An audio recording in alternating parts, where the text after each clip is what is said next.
I'm David Brevik, President and CEO of Gazillion Entertainment.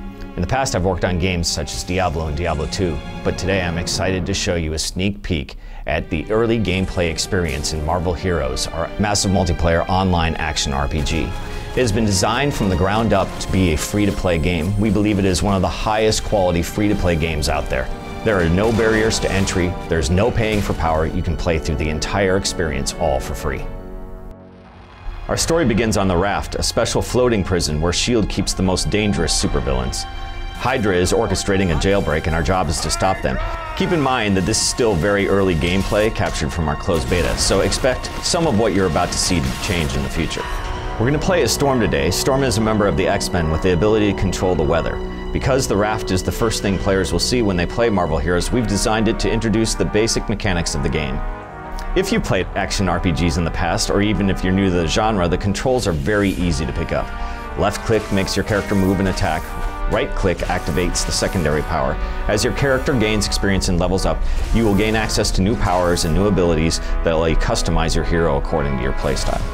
Marvel Heroes combines action RPG gameplay with the multiplayer features of an MMO, which is something that really hasn't been done before.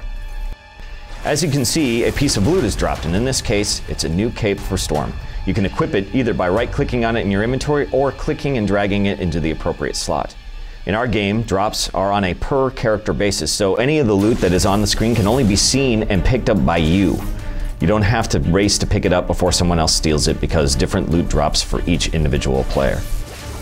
Although the Raft is a single-player introduction to the game, you'll spend most of your time in Marvel Heroes exploring large public combat zones and fighting alongside dozens of other heroes.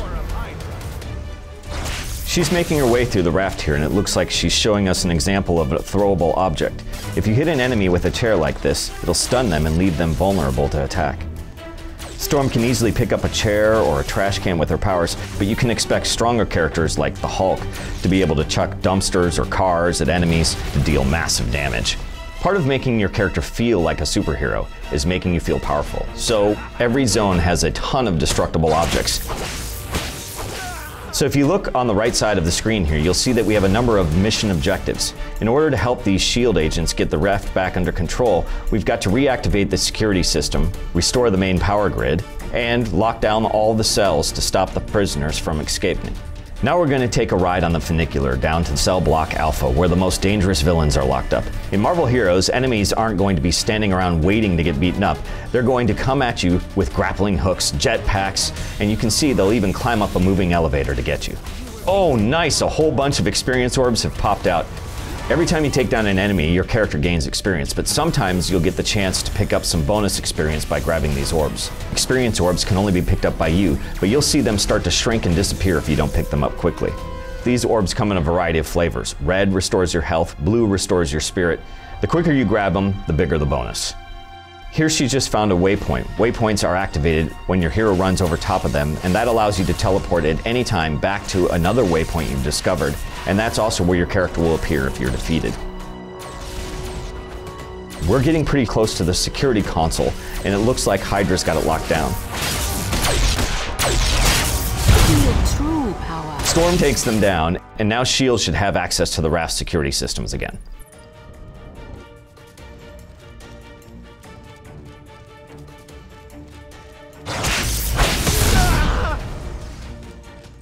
Look out for Hydra power brawlers. Ouch! If you get too close, they'll pound the ground. They'll leave you stunned for a few seconds. The game runs on the Unreal Engine, so not only do the graphics look beautiful, but we have realistic physics. Some powers and attacks blow objects and enemies backward, and you'll see bodies go limp as they fall off ledges. This is an example of a discovery mission. You can basically think about it as a quest that appears on a single screen. Here you're rescuing a S.H.I.E.L.D. agent as a bunch of Hydra come down and attack. And once you've cleared that out, you get a little bonus experience, and the discovery is complete. Two more should take my place. We're coming up on our next objective, so after Storm takes out these Hydra invaders, she'll be able to restore the power to the Raft. Which she will do here by flipping the switch. But before she does it, it looks like she's leveled up. Goddess be praised. This is where Marvel Heroes really lets you customize your character's playstyle. By spending points in your power tree, you can upgrade and unlock powers and abilities that fit the way that you want to play. Keep in mind that this is still a work in progress, so you can expect to see this panel filled with dozens of powers in the future.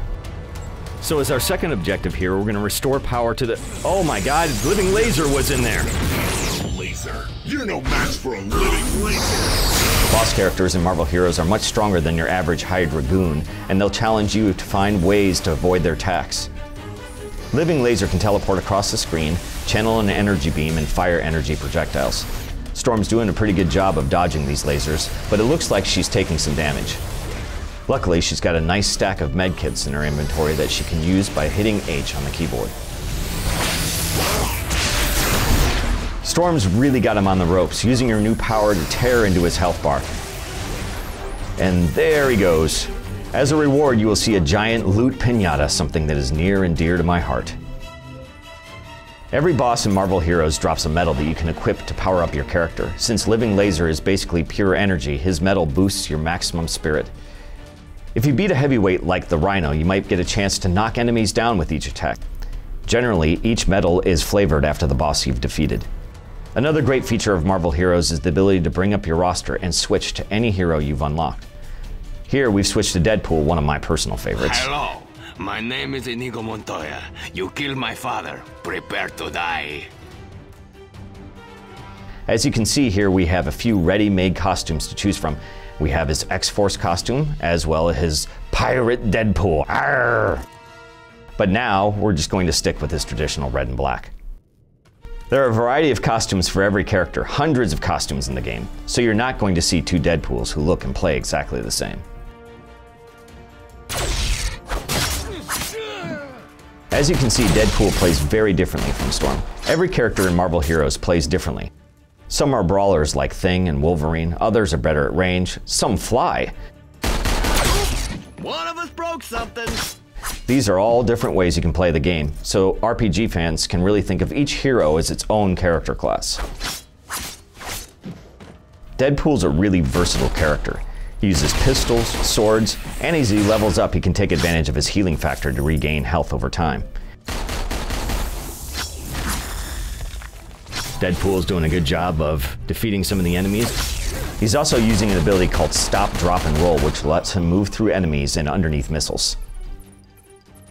Great! Deadpool's just locked down the cell block so that we don't have to worry about any more prisoners escaping, or Hydra reinforcements showing up. Now we've got to finish sweeping the area.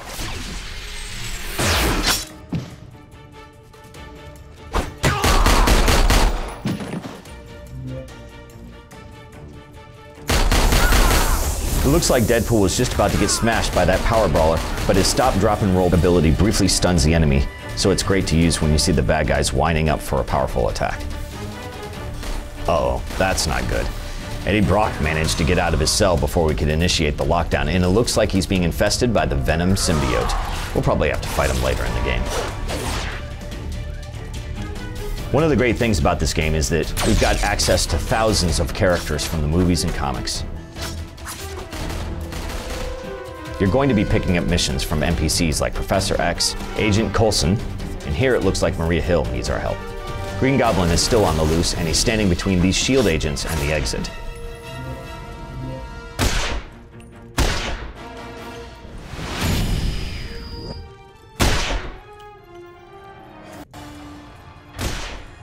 So here's our first major boss fight. Green Goblin packs a punch, and it's going to take everything we've got to bring him down. It's time to play. He's got a bunch of different moves that you have to be on the lookout for. If you're taking him on from range, he'll toss poison pumpkins at you. And as you know, the first rule of video games is never stand in the poison. He's also got a bombing run attack. So Deadpool is going to have to avoid not only the poison clouds, but also the dive bombing supervillain.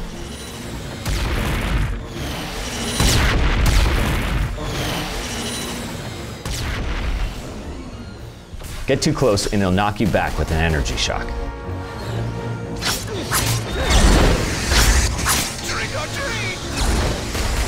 Deadpool's starting to run low on health, but with his natural healing factor and help from a med kit, he should be able to stay on his feet. You'll see Deadpool attacking with his swords to stack a bleeding effect on Green Goblin, which you can see up by his health bar. But when he tosses a pumpkin bomb, Deadpool can roll safely to attack with his pistols at range. Deadpool's got him on the ropes, nicely done, and that does it for Green Goblin, and the raft is now secure. We hope you've enjoyed this early glimpse at Marvel Heroes. For more information and to sign up for the beta, please go to marvelheroes.com. I hope to see all of you in the game when we launch in 2013. Thanks so much for watching.